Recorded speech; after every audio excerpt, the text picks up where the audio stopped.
मुंबईतील मराठी माणसाला परप्रांतीयांकडून घरात घुसून मारहाण, चिमुकल्यांवरती घरात घुसून अत्याचार, त्यानंतर विविध कंपन्यांमध्ये मराठी बोलण्यावरती घातली जाणारी बंदी, ही सगळीच प्रकरणं ताजी असताना आता पुण्यातून सुद्धा एक असंच धक्कादायक प्रकरण समोर आलेलं आहे। पुण्यातल्या एका एअरटेल कंपनीच्या ऑफिसमध्ये मराठी बोलणाऱ्यांवरती, मराठी माणसावरती मराठी बोलायला बंदी घालण्यात आली। हिंदीतच बोलण्याची तंबी जी आहे ती देण्यात आली होती आणि त्याचबरोबर या सगळ्या मराठी माणसांवरती, मराठी कर्मचाऱ्यांवरती मोठ्या प्रमाणात अन्याय, अत्याचार होत होते। याच सगळ्याला वाचा फोडलेली आहे पुन्हा एकदा महाराष्ट्र नवनिर्माण सेनेने आणि याच सगळ्याचे व्हिडिओ सध्या सोशल मीडियावरती तुफान व्हायरल होताना पाहायला मिळतात। मनसेने हा जो कोणी व्यक्ती होता जो मराठी माणसांवरती अन्याय, अत्याचार करत होता, मराठी बोलू देत नव्हता, त्याला जोरदार चोप दिलेला आहे। मनसे स्टाईल चोप दिलाय। नेमका हा व्हिडिओ काय आहे ते सगळ्यात आधी पाहूया।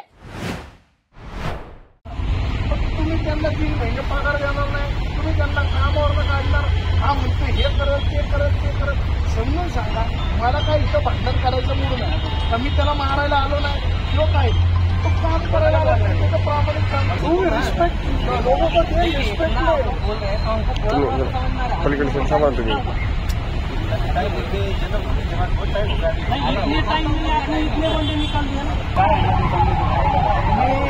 मला खरंच तुला मारायचा मुलीला तुला झिमून येते, म्हणजे तुझी लायकी ना, आम्ही तुला मारायचं म्हणजे तुझी लायकीच नाही। काय होते आता लोक अंतर इथं कामाला लावतो ना, तर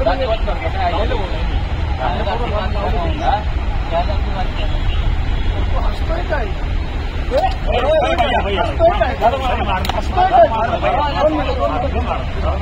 हसतोय कशाला एवढं। या व्हिडिओमध्ये मनसेच्या ज्या कार्यकर्त्यांनी या व्यक्तीला चोप दिला ते स्वतः माझ्याबरोबर आहेत। आशिष साबळे पाटील सचिव आहेत मनसेचे आणि त्यांच्या मार्फत ही सगळी कारवाई जी आहे ती करण्यात आली होती। नेमकं हे प्रकरण काय होतं, त्यांच्यापर्यंत कुठली तक्रार आली होती आणि त्यानंतर त्यांनी काय काय पावलं उचलली आहेत त्यांच्याकडूनच जाणून घेणार आहोत। सर, नेमकं काय झालं होतं, तुमच्यापर्यंत तक्रार काय आली? ही मराठी माणूस आहे ना, त्याच्या कर्माची फळं भोगतोय।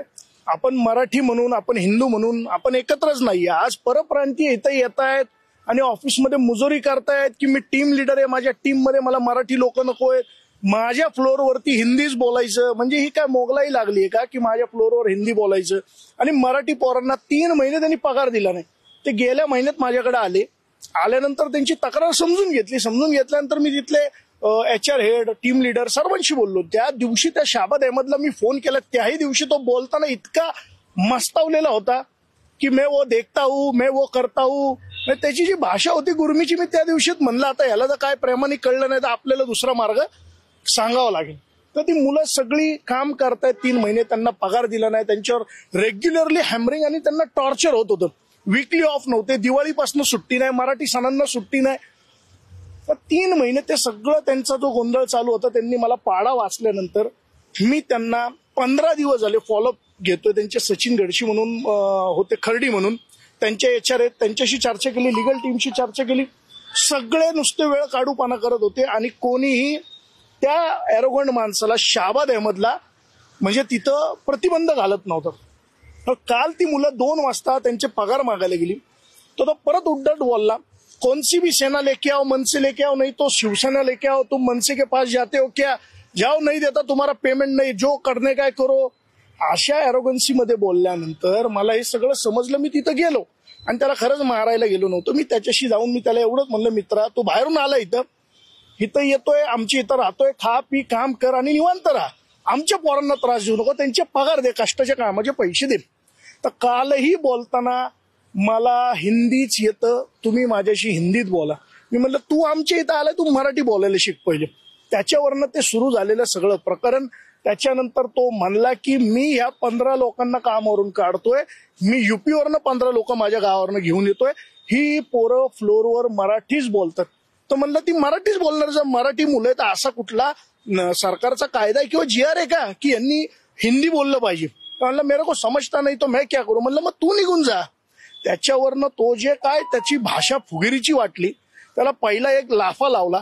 लाफा लावल्यानंतर त्यांनी शिवी दिली, शिवी हिंदीत दिली। आता मी इथं तुम्हाला सांगू शकत नाही, ओरिजिनल व्हिडिओ त्या पोरांनी काढले होते, त्याच्यात बघा पोलिसांनी याच्यामध्ये आम्हाला NC फक्त समजपत्र देऊन का सोडलं?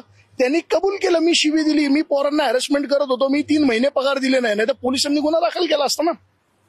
तो धडधडीत व्हिडिओ दिसतोय, तरी माकी बिकी आमच्या आया रस्त्यावर नाही पडले. शेवटी आमचं मराठीचं रक्त आहे, मध्ये खवळणार, त्याला चोप मस्त चोप दिला. आणि तिथनं आम्ही सांगितलं सोमवारी जर पगार केले नाही आणि इथनं पुढे कुठल्याही मराठी माणसावर अन्याय अत्याचार झाला तर तुला मनसे स्टाईल चोप देणार. आणि हे त्यांच्या इथंच नाही, आम्ही मुंबईच्या मेन ऑफिसला पण कळवलं. त्यांचा पुण्यात स्वारगेटला एक ऑफिस आहे, वाकडेवाडीला एक ऑफिस आहे, खराडीला ऑफिस आहे. सगळ्यांना तंबी दिली. एकाही पुण्यातल्या आस्थापनांमध्ये मराठी कुठल्याही माणसावर कुठल्याही, म्हणजे मुलींचे तर काल, म्हणजे हे सगळं प्रकरण झालं. सगळ्यात महत्वाचा विषय, तिथं काम करणाऱ्या मुली असुरक्षित आहेत. संध्याकाळी 7 वाजता आम्ही पोलीस स्टेशन मधनं समजपत्र घेऊन निघालो. 9 वाजता मुलींचे फोन आले, म्हणजे त्या मुलींचे पेमेंट थकवायचे, त्यांना अश्लील मेसेज करायचे की शनिवारी या पबला ये, या पार्टीला ये. म्हणजे आपल्या इथल्या मराठी पोरी जर तिथं काम करतायत, हा माणूस युपीवर नाही येणार आणि ह्यांना अशा प्रकारे जर ह्या गोष्टी करतायत, म्हणजे ही मला घटना 9 वाजता काल कळली. त्याच्यावरनं आता मी अजून, म्हणजे मला माझं उग्र स्वरूप जागं झालंय. म्हणजे तो जे काही मुलींना, काम करणाऱ्या मुलींना जर बोलवत असेल शनिवारी इथं ये आणि तिथं ये, आता मला पहिले त्याच्या आई आणि बहिणीला भेटावं लागेल. हा सगळ्यात महत्वाचा विषय. म्हणून त्याला आता चोप दिला, याच्यावर नाही थांबत. सोमवारी जर पगार दिले नाही ते एअरटेलला आता याचे परिणाम जास्त प्रमाणात भोगावे लागतील. या संबंधित व्यक्तीवर काही गुन्हा वगैरे दाखल केलाय? हे बघा, आम्ही काही गुन्हा दाखल केला नाही. आमचा गुन्हा दाखल करायचा विषयच नव्हता. आम्ही त्याला मारायला पण नव्हतं गेलो. मी त्याच्याशी नीट बोलायला गेलतो, त्यांनी पगार केले असते, तो बोलला असता बाबा माझं चुकलंय, मी मराठी बोलतो, आम्ही निघून गेलो असतो. त्याचा उर्मट स्वभाव होता, त्याच्यामुळे त्याला फटके बसले. त्याच्यामध्ये पोलीस स्टेशनला जे पोलीस आहेत, PI चोरमोले साहेब यांनी पूर्ण तपास केला. त्याच्यात त्याची चूक आढळून आली.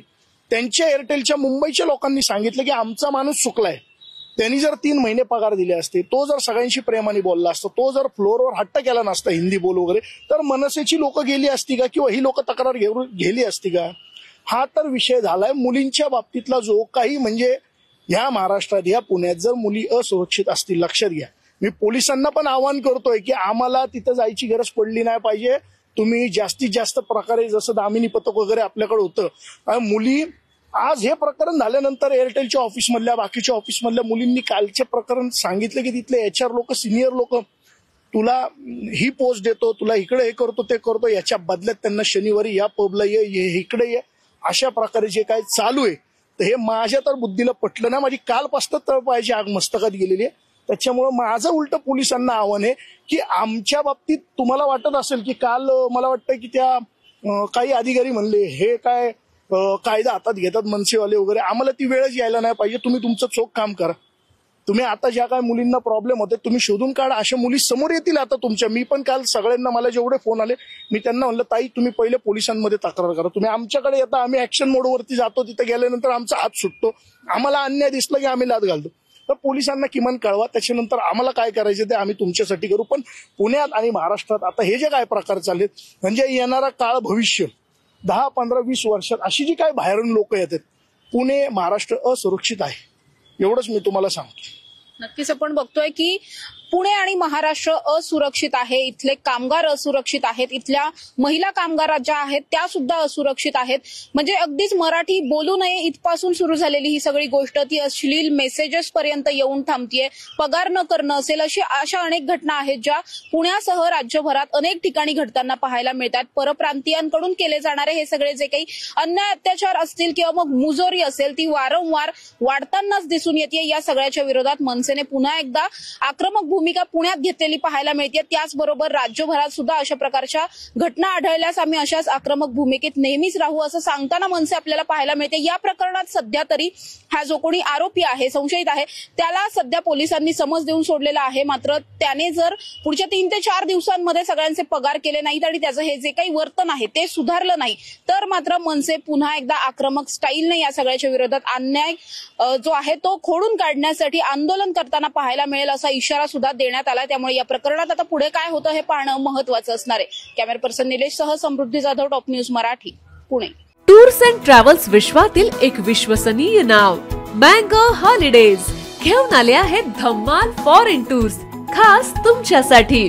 एक्झॉटिक युरोप 17 रात्री 18 दिवस, साऊथ आफ्रिकन सफारी 9 रात्री 10 दिवस, नॉर्दर्न लाईट्स 8 रात्री 9 दिवस.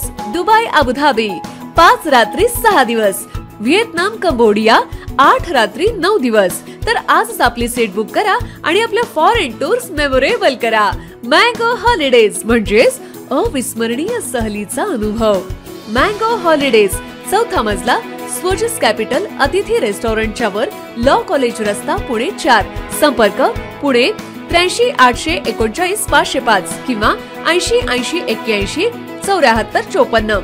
मुंबई 83 839 503 किंवा 96 53 18 74 78. Come on guys, hurry up. यार सुन ना, एक ब्रेक ले लेते हैं. Guys, I'm telling you, तुम लोगों को सही से ट्रैकिंग नहीं आता. But that's okay, you can learn. रोज का ढक्कन देना.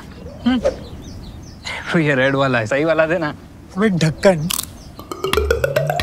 पहले तो सही पानी पीना.